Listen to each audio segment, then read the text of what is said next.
Welcome everyone to Ciudad España's event today with Ridha, who is connecting from Heidelberg, Germany. And he's going to be giving us a workshop today on working successfully with Arabs. So without further ado, Ridha. All right, thanks, Brian. Thanks for attending my session uh, this evening. So this is me.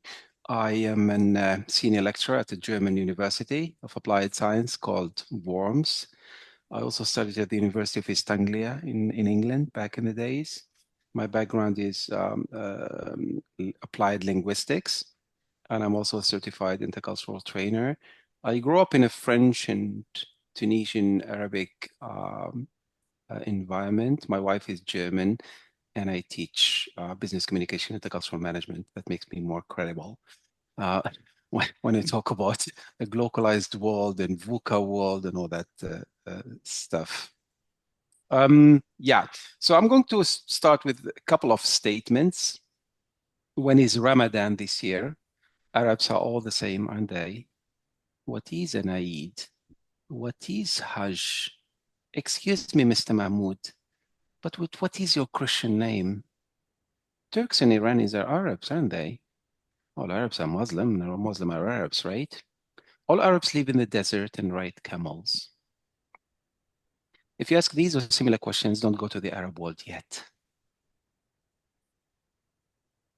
So this is what I'm going to cover in this session. I'm going to talk a little bit about the Arab world. I'm going to touch a little bit on religion because it has a it has a huge impact on the lives of Muslims and Arabs, and even in business. I'm going to talk a little bit about communication, a little bit about the Arab mindset and values. We have a couple of exercises, and then I'll talk a little bit about marketing and give some example of some marketing blunders slash faux pas and successful marketing campaigns. So what do people usually associate with the Arab world? What do you think?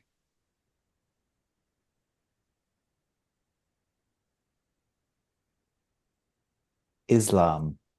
Okay, yep, good. Anything else? Business. Business, okay. Business, Islam, okay. Let's try to combine both, business and religion, okay. Anything else? I think of the architecture of southern Spain, of the Alhambra and the Mezquita in Cordova, Right, yeah, very good. and Alhambra, all the scientific okay, developments of that period. okay, yeah, very good. All right. Yeah, well, these are the things people usually associate with the Arab world. This picture is taken from Dubai. Those of you who've been there, this is the 7-star Burj Al Arab. We connect, oil and sheikhs and rich people, desert, belly dance, camels.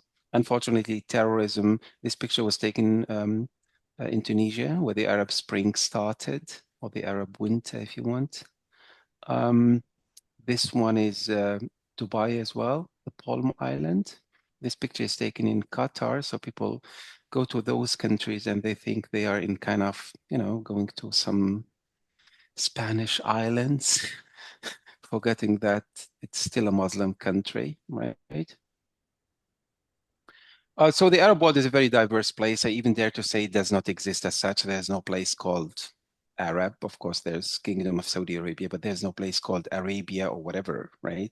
We are talking about 22 countries, completely different countries. So usually the Arab world stretches from Morocco across Northern Africa to the Persian Gulf. And this area is known as MENA, Middle East and North Africa. Middle East is also a funny name because back in the days, the British were talking about the Near East and Far East, say, okay, what do you call this region? Let's go with the Middle East. But yeah, anyway, people talk about those, that region. And these Arab countries are religiously, ethnically diverse. What they have in common is Islam as a religion. So actually, we talk about three regions. North Africa, the so-called Maghreb, which means in Arabic sunset, and the Levant or Mashraq, that's sunrise.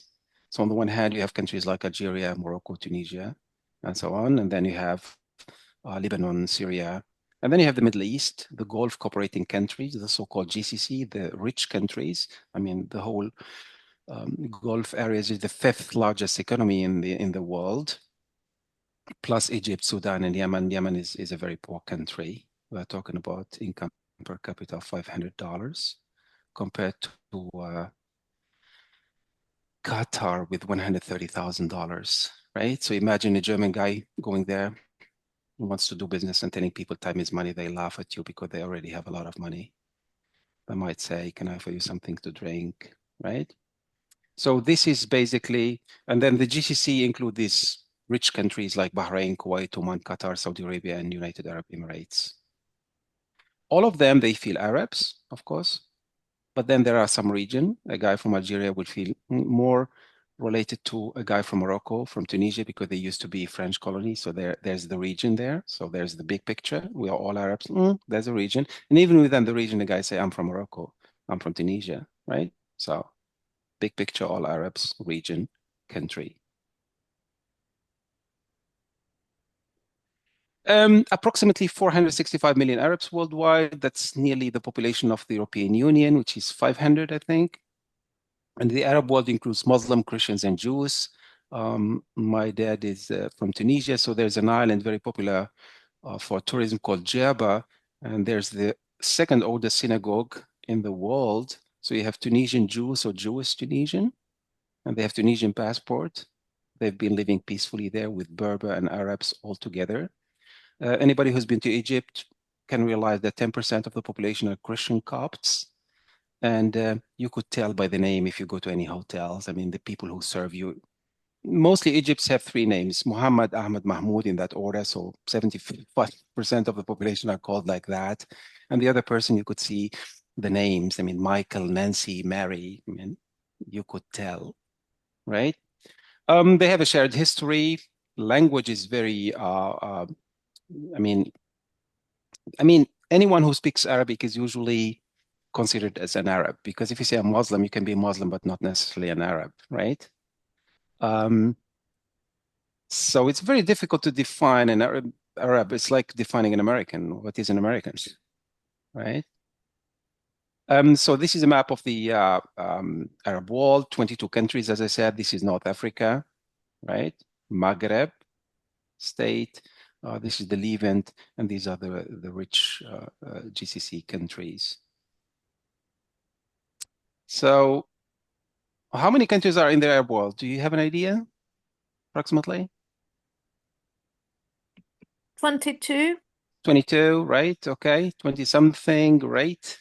Okay, these are the Arab countries with their flags, right? So which country have the largest Muslim population? Do you have an idea? Yes, Egypt. Egypt, okay. Any other ideas?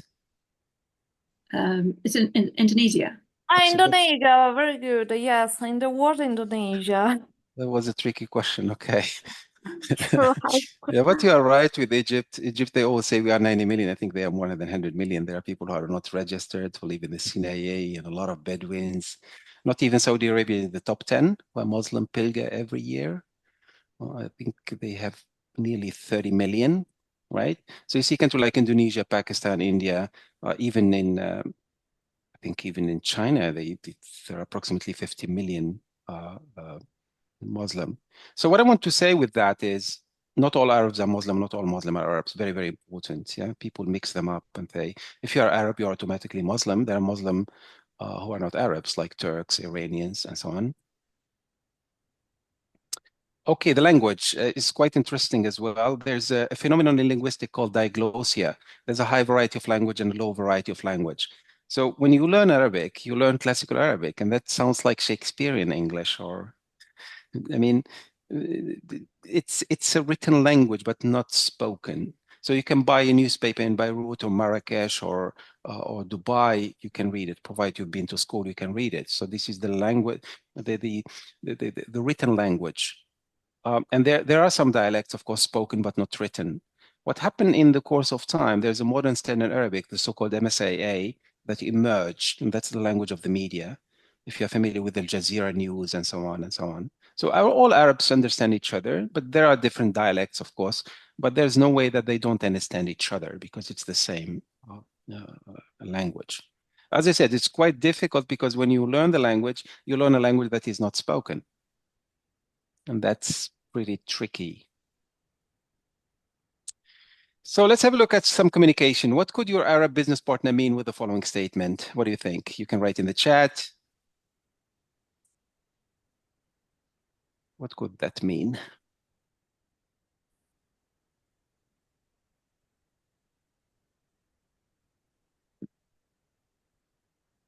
Okay, somebody wrote something in the chat. Yes, exactly. Yeah. All right. That's not possible. Remember, it's a no-no culture. Of course, people say no, right? If someone is a stranger on the street say, "Can you lend me $1,000?" You say, "No, I don't have that money," or your brother or best friend. But best friend is tricky. You might say, "I don't have that amount of money. You know what? I'll check. I'll get back to you." They will never get back to you. And they spice it up with the word inshallah. So they're giving you a Da Vinci code. I propose, but God disposes. I tried my best, but it didn't work. Again, that is very difficult. It depends on the context. Of course, the context is the software. Again, that's not possible. What about this one? Would you like X instead of Y?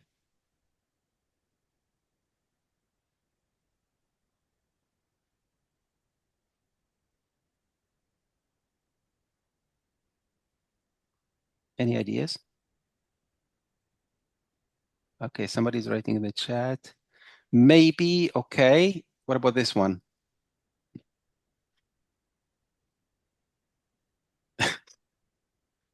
Okay.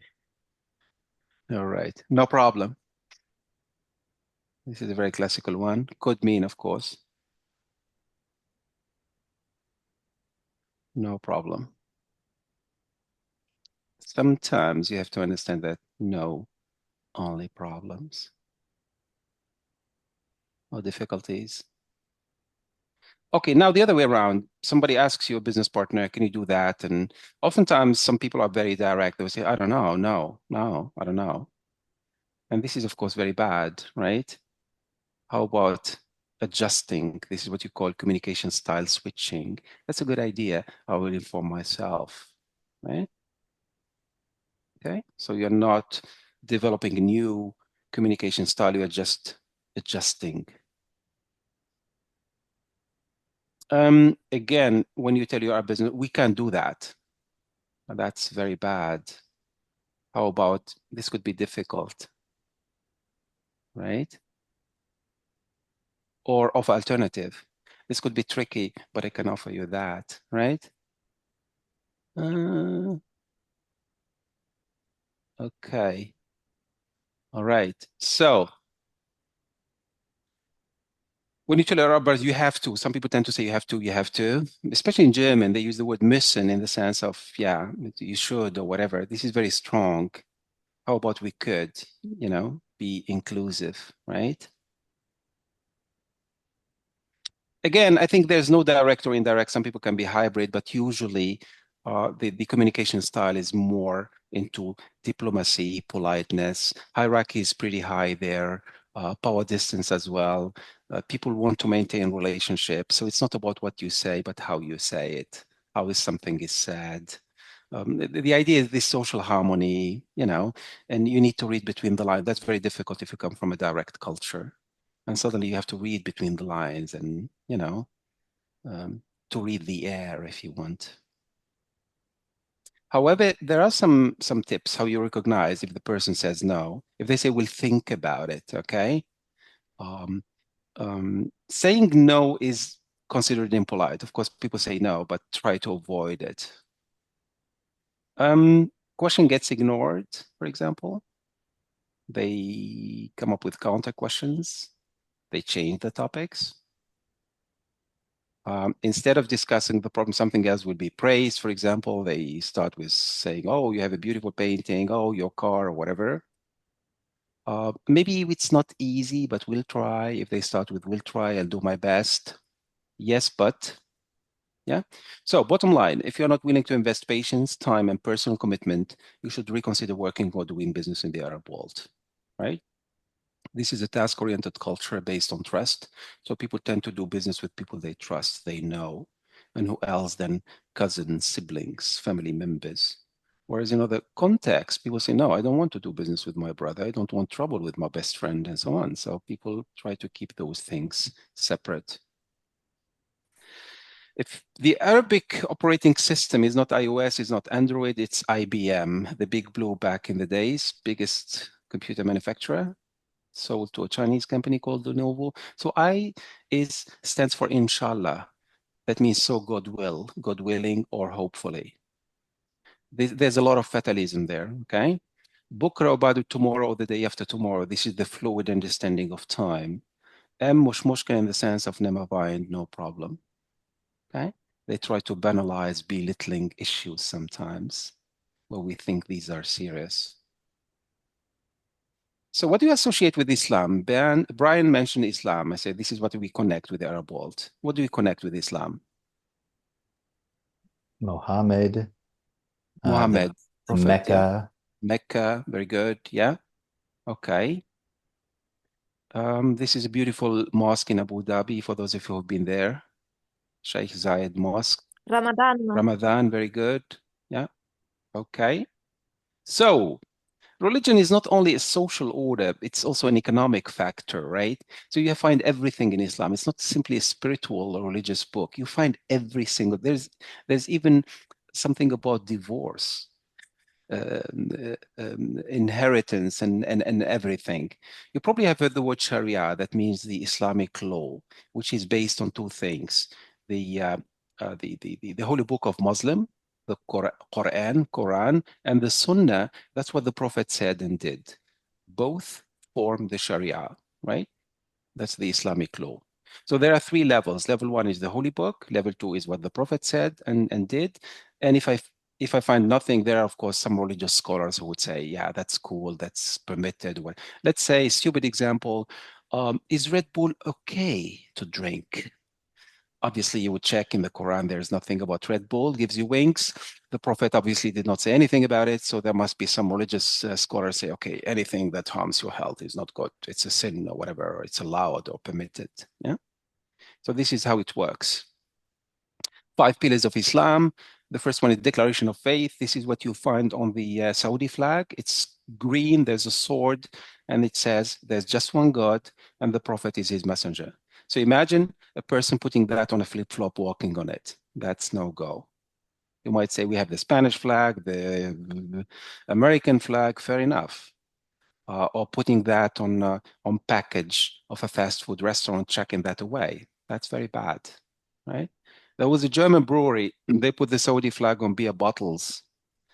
Number one, alcohol is forbidden. Number two, this is something holy. That's the last thing you would do, putting that on beer bottle. If you're smart enough, you would put it on alcohol-free beer or soft drinks. So anybody who converts to Islam must be able to say there's just one God and the Prophet is his messenger. Number two, prayers. Muslim pray 5 times a day does not mean that every Muslim prays 5 times a day, right? There are people who are religious. There are people who just believe, they don't practice like any other religion. Why is that important in the business world? Because you might be in the middle of a meeting and the people disappear because they have to pray. If you know that, you're relaxed. You don't know, you feel offended and disrespected. Alms, this is a kind of people give 5% of their income to the needy and necessitous and poor people. So this has nothing to do with the tax system or whatever. You do it on your own. Nobody controls that. People trust that you do that. Okay. And you have to do it. Yeah. Number 4, fasting. Muslim fast. How long do they fast a year? During Ramadan, Yes. How long? more or less 1 month Well, that's right. during the day only. Right. So they fast for months. So if you have a big negotiation, it's not the best month to go there and negotiate with the people because they don't drink, they don't eat, they don't smoke, which is good for the environment, but then they smoke in the evening after breaking the fast. So people are not physically fit to do or conduct a huge negotiation.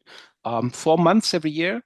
But there are, of course, exceptions, little kids, sick people, Pregnant women. pregnant, exactly. And people who travel, they say, you know, a rule of thumb, more than 75 kilometers, you're exempted from fasting. So there are exceptions, of course. And it's nice because people gather together, you know, in the daily life, people don't have time. And this is the month where people gather together around the table and have dinner every evening. So this is a kind of spiritual cleansing, appreciating gratitude and, you know, all that stuff, and a lot of donation. And the last one is pilgrim to Mecca once in a lifetime. I know people who go 3 times per year there, but you have to be healthy because this is very strenuous. There are some rituals you have to do. Of course, you can visit that place all the year, but the pilgrim is just, I think, after the end of Ramadan, 6 to 8 weeks. Yeah, that's the time. And when that's finished, and people go up this mountain where the Prophet Abraham was supposed to sacrifice his son, and when they go down, they sacrifice the sheep. That's the background. If I know that, I mean, that's okay. If you don't know, they say these people are barbarians. Why do they kill animals? Okay, so things are interconnected, right? Yeah, these are the details of that. So I'm going to skip that one because I can share my slides with you.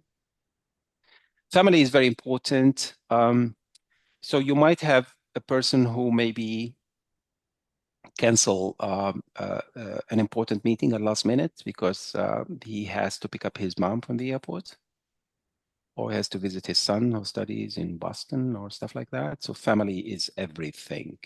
And I'm not talking about core family. We're talking about 400, 500, whatever, extended family, right? Family before business. And when it comes to business, that's, I mean, of course, it depends on the size of the company and the type of business and, you know, the generation and age and education.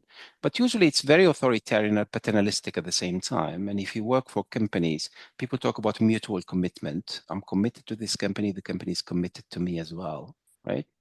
And people expect and accept also that, you know, the high ups have certain privileges, right? Person-oriented, only a relative is a good business partner. That's quite interesting, isn't it? Whereas other people might say, no, I don't want to do business with some relatives. This one is interesting. You could see the task-oriented versus relationship-oriented. This one wants to build relationship, to know what this person is. That takes time. And this person say, when does he get to the point? I'm here to do business. I'm not here to close friendships, right? Of course, they both can build what you call a third space or third culture if they know about each other's background. So this one is interesting. Trust is built through sharing meal, visits, socializing, and all that stuff, right? So I know somebody who knows somebody else. I trust you. Then automatically I trust the other person because you're a trustworthy person. And in other contexts, I trust you because you're reliable, you're a professional. I saw the quality of work you delivered, right? I can count on you. This is one of my favorite. You have Swatch watches, we have the time. So having watches does not mean you have the time, right? Again, either people believe in fatalism, why the rush, or I have enough money, why worry? Okay, and they offer a drink. Usually some Germans, they go there and they offer a drink, say, nein danke, no thanks. That's the worst thing you can do there. You are refusing hospitality. These people are Bedouins. They're hospitable. How about, can I have a glass of water? Can I have tea? And even if you have 5 coffees and you feel high, you can just take a sip and twiddle. That's the Da Vinci Code. I don't want any more. No, it's very bad. Yeah, this one is interesting. The work-life, what I personally call work-life balance. In some places, Sharia means the way, said Dominic. Yeah, exactly. Yeah, that means the way. That's true. So you see, in some places, there's a kind of parallel world. They just go to work and I finish, I go. Yeah, sounds like the French, travail, travail, camarade après. In Germany, it's more or less the same. I go there, these are my colleagues, whatever. In the Arab world, is a kind of, everything overlaps. It's just a one world and it's family centered. This one is interesting. Negotiating and bargaining. Those of you who've been to any Arab world, you get some tips from the tourist guide, to be careful when you go to these bazaars and souks and, these guys are Bedouin, they know how to. I think most of them went to this bargaining school. So how much are 2 + 2? A young Arab boy was asked. He says it depends whether you're buying or selling. So usually I find it all the time funny when this tourist guy tell the guest and, oh, if they say 100, say 50, if they say 200. If it's 100, they would never tell you 100. They say 200. You say 100, you end up paying 150. And it's a game for them. They love it, okay? So let's have a look at some conflict management. Usually you have this confrontational culture. I think we have a problem. We need to talk about it. And there's this culture of consensus, this no problem, right? Hiding things under the carpet for the sake of harmony, right? So usually, Arabs try to avoid this confrontation with their loved ones and, with the high ups. I remember I was giving a workshop and one of the person told me, I'm negotiating with a lot of people in Qatar, and for me, they all look the same dress code wise. How do I know who is the boss? Okay, that's a good question, because in Tunisia or in Morocco or in Lebanon, people dress in a Western quote unquote way. But there, because of the heat, they wear these white robes for the flow of air. They protect their son because of the heat, etc. And I told him there are, of course, some hints. Look at the fabric of the cloth. The fabric of there's a difference between high quality and cotton or silk or whatever. Then go to the car park, see where people park their cars. The high ups usually have a car portal. It's very shady. And you have all these titles, president, chancellor, CFO, whatever. Usually these are people, when they go to the meeting room, you see people maybe carrying their bags, opening door to them. You can observe that. And these are usually people who don't talk much, but they make the decisions. Let's have a look at this one. You recognize George Bush here. What is he doing here? What do you think? This can happen. How would you feel?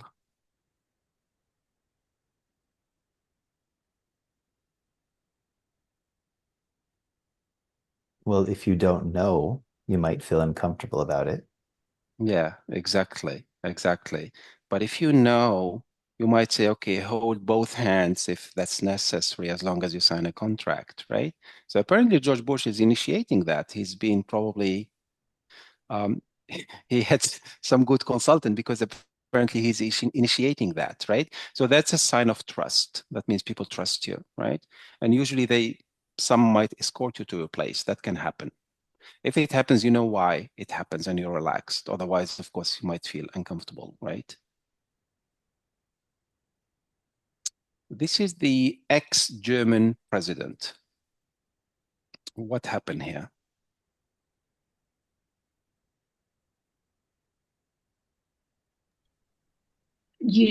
From what I understand, male-female contact is frowned upon if there's not a relationship between the two. Yeah, exactly. So he was probably in a dilemma because usually if the woman wears a headscarf, there's a high probability, I would say more than 90%, she doesn't shake your hand. Okay. And the other women, as you can see, did not have or did not carry a headscarf. So they probably shook his hand. And he did not want to exclude her. So he was in a dilemma, probably. But anyways, obviously a faux pas. He extends his hand. She does this. Usually, this is a heartful gesture. You can do that if you want. You don't have to. And she would say hello. In this case, if you're not sure, you have to wait. She has to initiate it. And the other way around, if you're a woman and there are women, you shake, maybe you hugs or whatever, and there's a man and he might not. If he looks very religious, if he went to you and you're not sure, I would wait. They have to initiate it. And again, if you don't know that, you think this behavior is disrespectful, blah, blah, blah, whatever, But if you dig deep into that, you see that this behavior is triggered by certain values, attitude, and religion. Yeah, you're relaxed. I committed a faux pas with a traveling Pakistan business group here in Madrid, because in Spain, the tradition is to kiss both cheeks when you meet people. And I went to try to kiss him, and he said, no. Stay where you are. So, yes. Yeah, that's interesting. Okay. Yeah. What about this one? Can you write in the chat which one? This one is an easy one. Okay.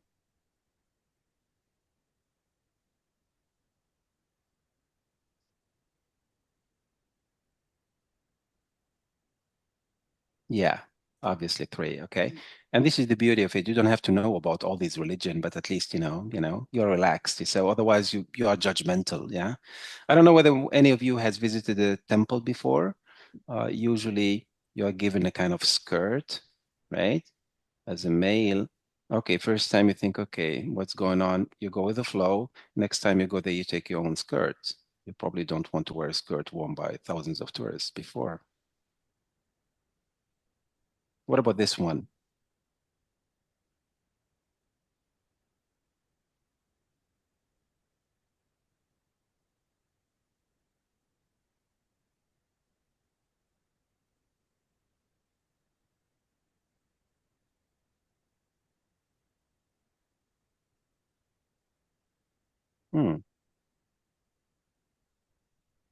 Yeah, somebody's writing in the chat. 1, yeah, definitely. Yeah, thank you. Right, yeah, exactly. You're the boss. You should know that, right? Okay, another different thing would be, you know what? I thought about this and that, and I prepared certain ideas. I'd like to discuss them with you. That's a completely different story, isn't it? Yeah. Or the other way around. You come to countries where people expect the leader to have some ideas, say, hi guys, what do you think we should do? Already lost the battle. But you can always adapt. That's the good news about it. All right, what about this one?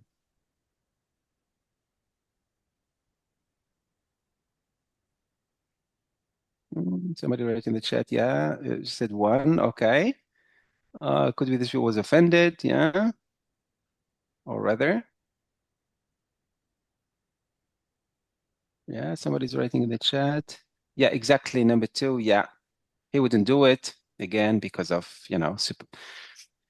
power distance. You give me a computer, you give me something, I don't know, this menial job. You want him to do it face to face, he'll figure that out, but not in front of his team, right? That's a kind of loss of face.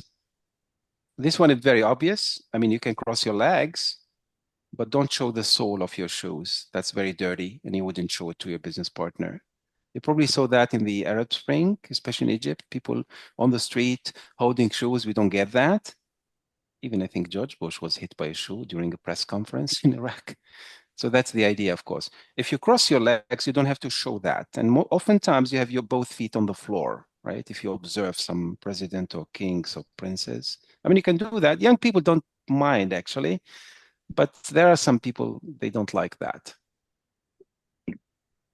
All right.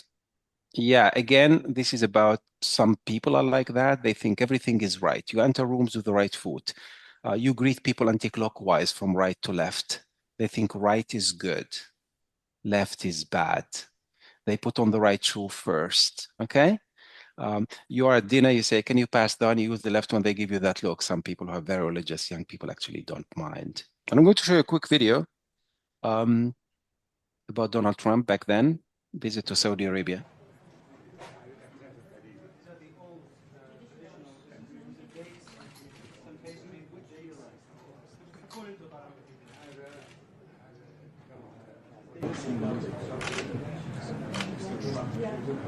Before he gives before he give you that copy and you take it, sign and then give it to you.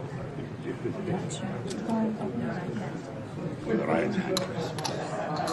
Always the right hand, right? Always the right hand. Yeah. أنا ما سمعت أول شيء. Always the right hand. Okay. All right. So what about this one? What do you think?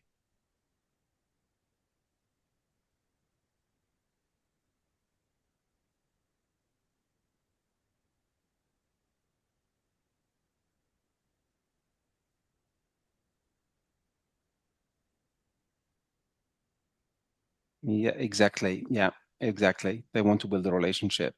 Okay. Yep. Okay, this, I think we talked about that already. Of course, we will deal with the materials on Tuesday, inshallah.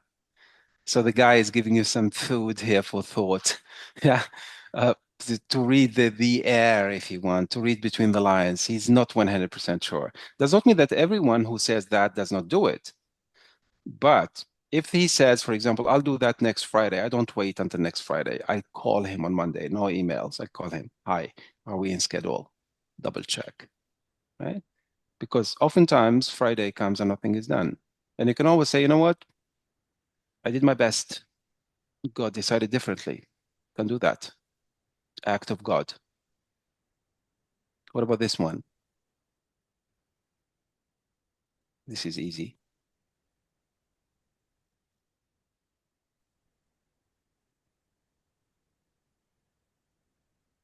Yes. I remember I was coaching this lady. She was a patent attorney in a big company, and she wants to schedule a meeting with her colleague. He's based in Saudi Arabia.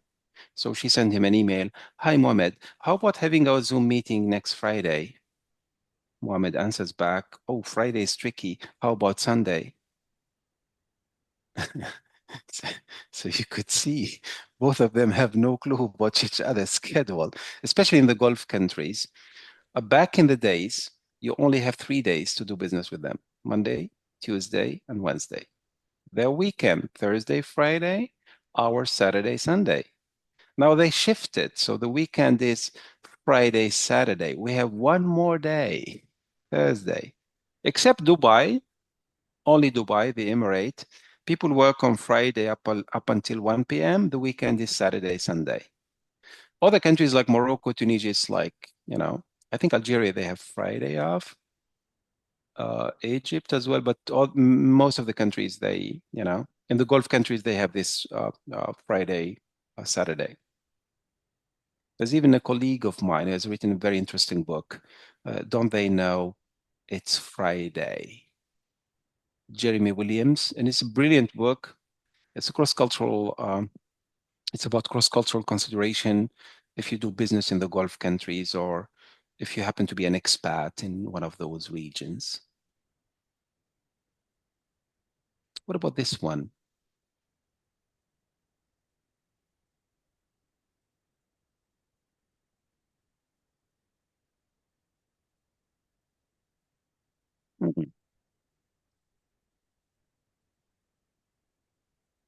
Again, it's like when someone holds your hand, escorts you to your seat. This is a very touchy-feely culture, right? So people, same gender, people are very close to each other, okay?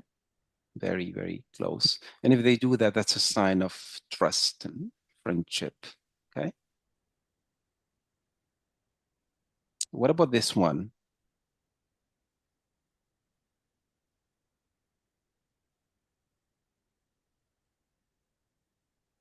During Ramadan, you might expect a delegation. How do you go about that?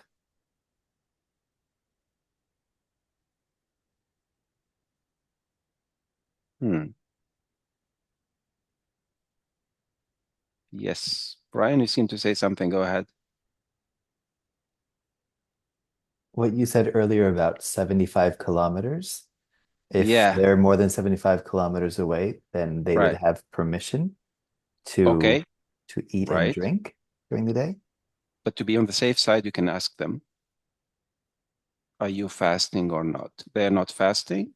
It's a normal dinner, whatever. Of course, without pork, whatever, and all that stuff. And if they say we fast, there's nothing during the day. You wait until sunset. Okay. I was involved in a project in a big bank, and they hired some interns and they organized a barbecue for them so that they meet other colleagues, which is nice, it's kind of welcome. None of these interns turned up. And they was very surprised. We organized this barbecue for them and whatever. And again, miscommunication because of high context, low context, number one. It was during Ramadan. They organized before sunset, and they had only pork. And the other guys couldn't say, I don't turn up. They come up with some excuses, and they never showed up.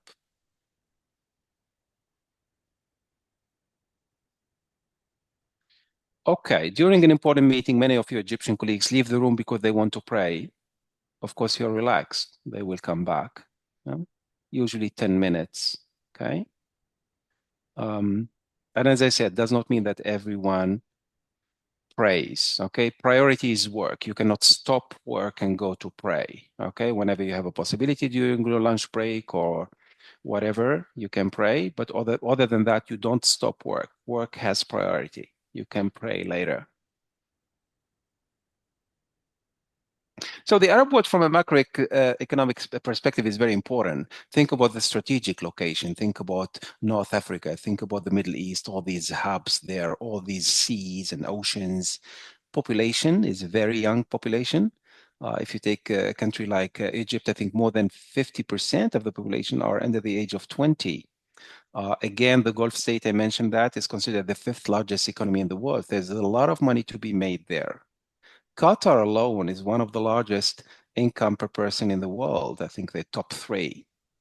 There are a lot of natural resources in the Middle East, talking about gas, talking about oil, a huge population. And they like Western technology and products because they think it's of a good quality and they have a good reputation, right? So, however, the Muslim market as a whole is not a homogeneous one. And across countries, there are many differences, of course, as well as similarities. And this is reflected in the consumer behavior, as I will show in a while. Of course, they have this similar dietary requirement, the halal. You probably have heard that, halal food. And I even myself learned that it's not only the meat, halal. I was at a conference and a lady was talking about halal cosmetic. Right? It's quite interesting. One of my friends went on a business trip in Indonesia, and he gave his business partner a bag of gum bears as a thank you for his kids. And the other guy was really upset because it contains gelatin. If you are smart enough, you will buy gelatin-free gum bears. So most of them, I mean, Muslim, they have the same faith, values, identity, etc. Same lifestyle requirement. There's a sense of community and welfare if you want. But there are different cultural and lifestyle differences. So a country like Malaysia is not Morocco, right? There are some different. Indonesia is not Lebanon, right? There are different languages, different dialects, different location, right? Again, different degrees of education, affluence, yeah, and marketing sophistication. And there are different degrees of Islamic religiosity as well, right? So you have to bear that in mind. Some marketing faux pas, Nike, back in the days, they had a model and they put this word, which has a lot of similarity to this word in Arabic. For those of you who speak Arabic or can read Arabic, this is Allah, God. And that's the least thing you would put on sneakers. Again, you apologize for the mistake, put the shoes from distribution. This is a brewery not far away from where I live in Germany, and they put I think it was a campaign during the World Championship in Russia, 2018. At that time, there were 4 Arab countries participating in the World Championship of football or soccer. Tunisia, Morocco, Egypt. I mean, you can put the flags, no, not a problem, but not the Saudi flag, right? And they had to retrieve all the crates. That's a lot of fun. Again, this is not something, the Saudi flag, this is not something you would put on flip-flop and walk on it. Okay, this is something holy, right? That's the first declaration of faith. Same with the national flag. You cannot put the UAE national flag on shoes and walk on them. You are literally walking on the flag, which is no go. I think BMW had one campaign one time where people listened to the national anthem and suddenly they were running outside the stadium during the national anthem, running to BMW cars, and the whole thing backfired. You don't move when there's a national anthem. This is something holy, right? This one is one of my favorite. This is the German wonder drug called aspirin. Whenever you have a headache, take an aspirin. And an American company was hired to advertise aspirin. They say, okay, this is a piece of cake, okay? We'll put made in Germany, Bayer, blah, blah, blah. And then they say, no, wait a minute. Our target group are people who live in rural areas. That means many of them are illiterate. They cannot read and write. Okay, so they say, okay, no problem. No text, okay? We're going to work with pictures. I have a headache. This is the German Wonder Drag. I feel good. Pretty basic, right? Problem is, no one bought the aspirin. Do you know why?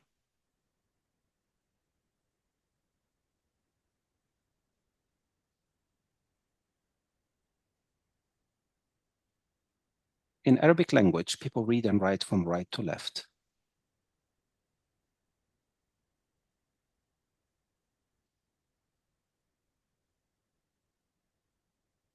So you wouldn't want to take medicine to have a headache, would you? I wouldn't. All right. However, there are some successful marketing campaign. One of them is this. The biggest German bank, Deutsche Bank, organized a tea ceremony. It doesn't cost much to organize, to offer tea to your Muslim clients.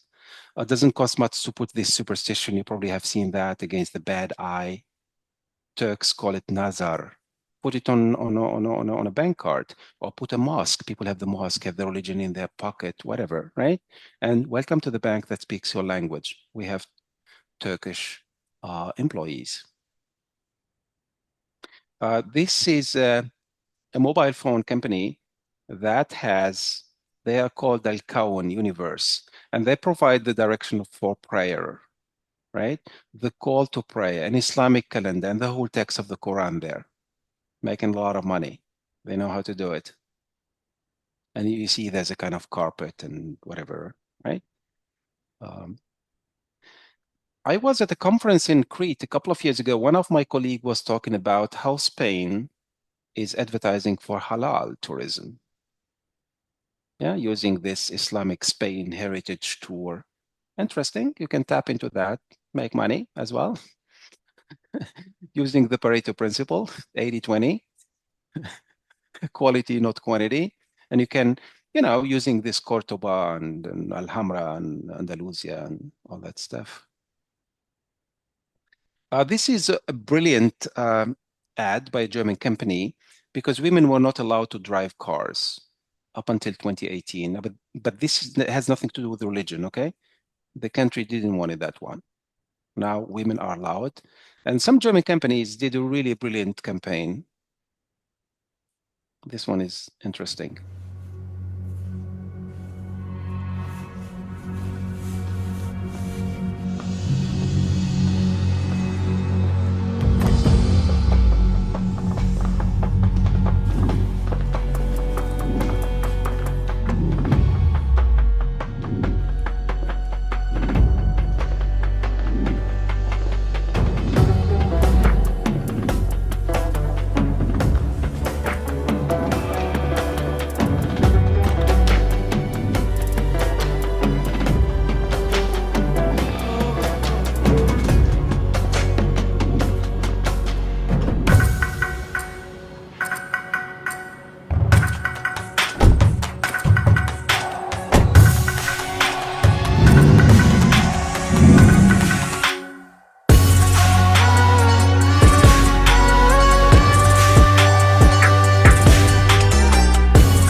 Remember Nike with the 4 Pas. However, they learn the lessons based on learn to fail, fail to learn. And now they're introducing pro hijab for Muslim athletes.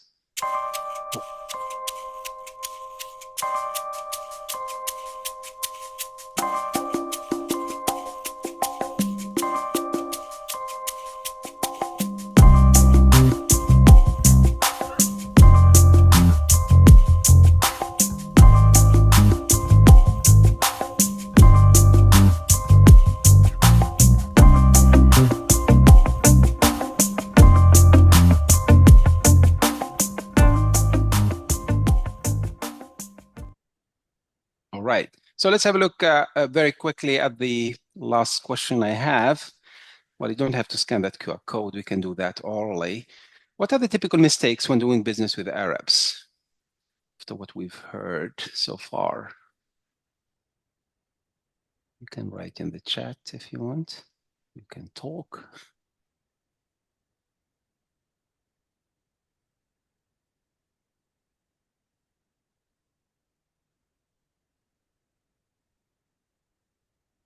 Yeah, I have something in the chat.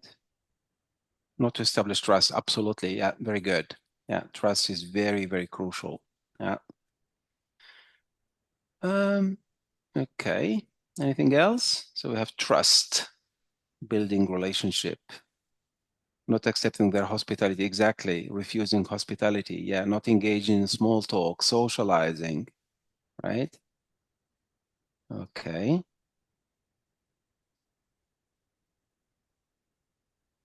Understanding the relationship. Yeah, absolutely. Time. Very good. Yeah.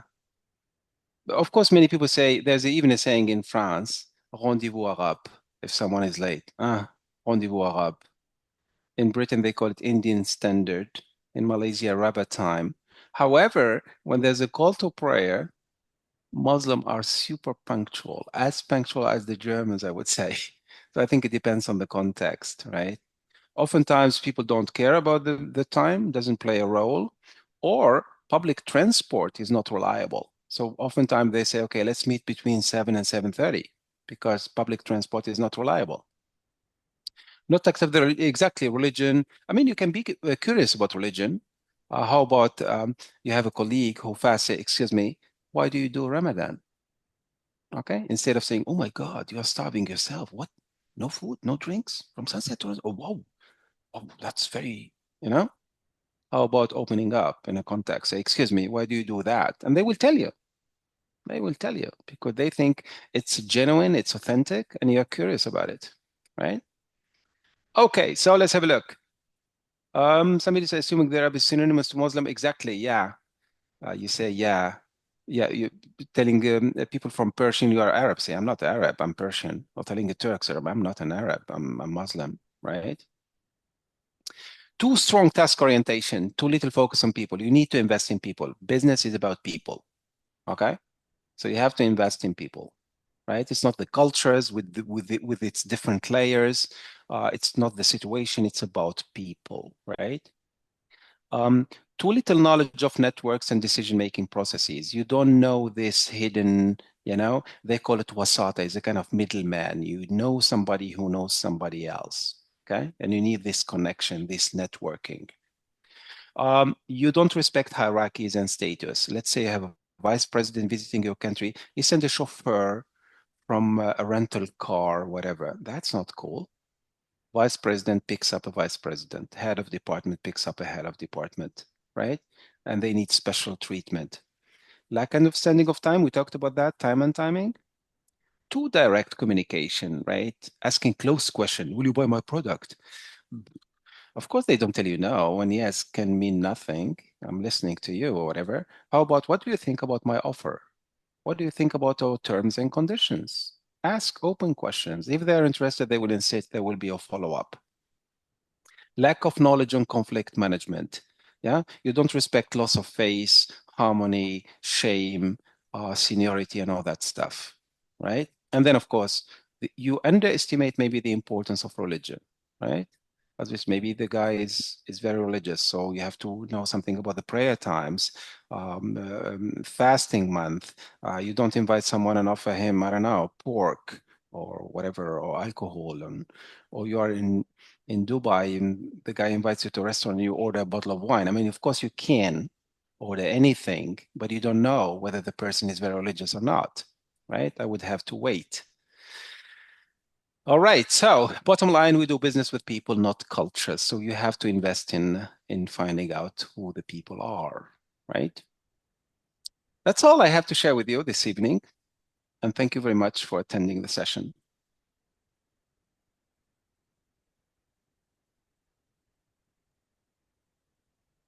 I'm Any curious if there are questions? any questions. Yeah, are you open to questions? I'm okay. Yeah, I'm All good. right. So questions, it can be in the chat or if someone wants to open their microphone and speak. That'll be great.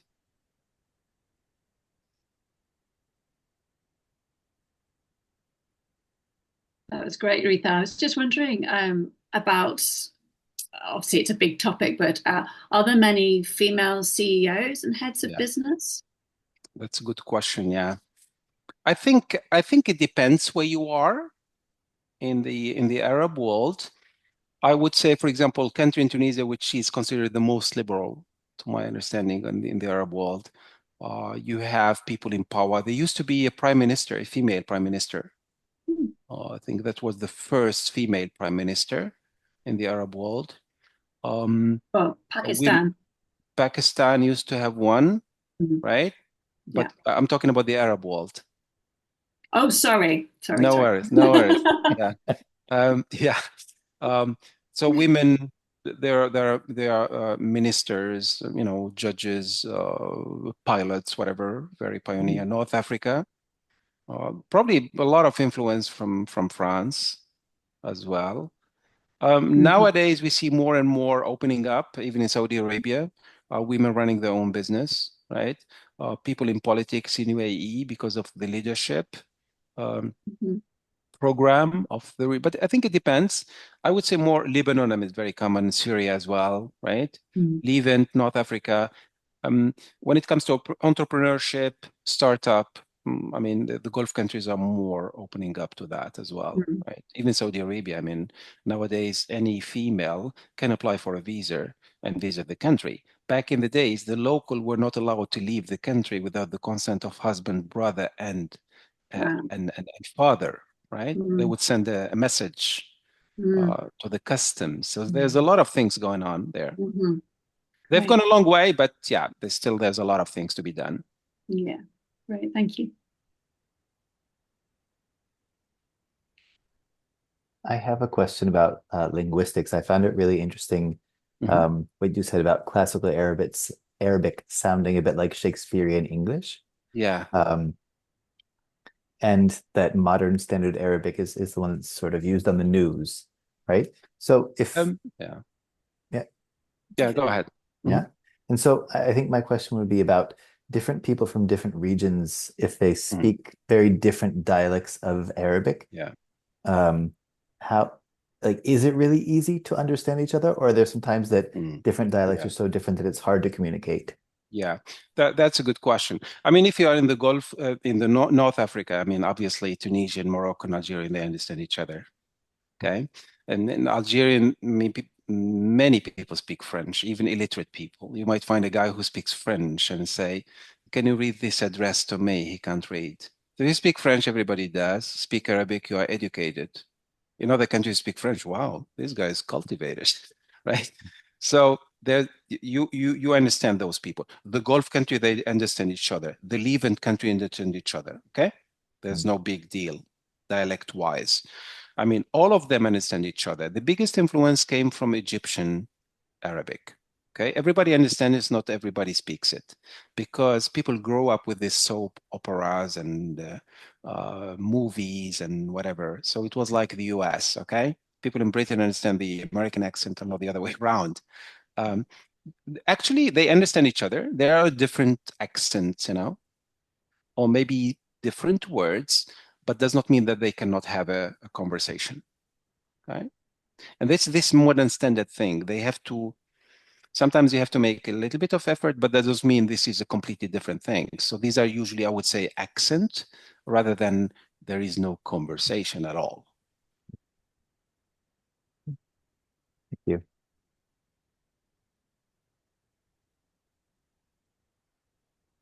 Questions? They could go in the chat.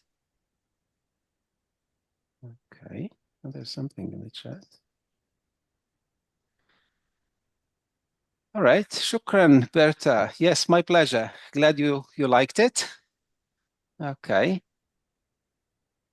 Well, I think on behalf of Cietar España, Cietar Spain, we are very honored to have had you sharing this with us today. It's been really interesting, I think, for all of us.